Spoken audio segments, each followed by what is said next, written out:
இந்த உலகத்தில் யாராலும் வெல்ல முடியாதவர் யார் தெரியுமா? மரணத்தின் தேவன் யமதர்மரே.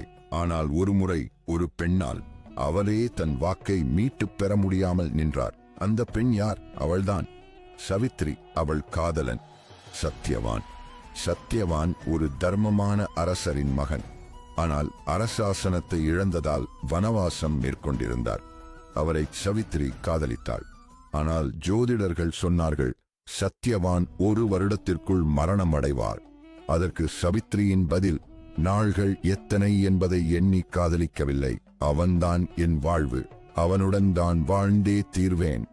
திருமணத்துக்கு பிறகு ஒரு நாள் சத்யவான் வனத்தில் மரம் வெட்டி கொண்டிருந்த போதியம தர்மரு அவரது உயிரை பிரிக்க வந்தார். அதை கண்ட சவித்ரி மன அழுத்தமின்றி தைரியமாக யமனை பின்தொடர்ந்தாள். பெருமையுடன் தர்மத்தை பற்றி பேசினாள்.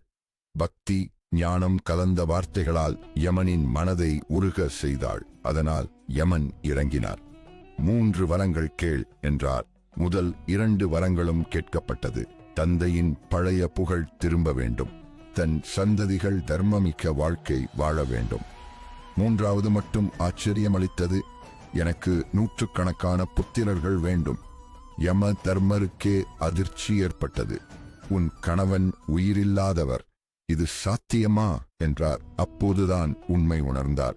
சத்யவானின் உயிரை திருப்பித் தராமல் இருக்க முடியாது என்பதை. இது வெறும் காதல் கதையில்லை. மரணத்தையும் தாண்டி நின்றொரு பெண்மையின் தைரியம், பக்தி, புத்திசாலித்தனம் கலந்த ஆன்மீக பாடம். இப்படிப்பட்ட மறைக்கப்பட்ட ஆன்மீக கதைகள் தொடர பக்தி பயணம் சேனலுக்கு இப்போதே சப்ஸ்கிரைப் பண்ணுங்கள்.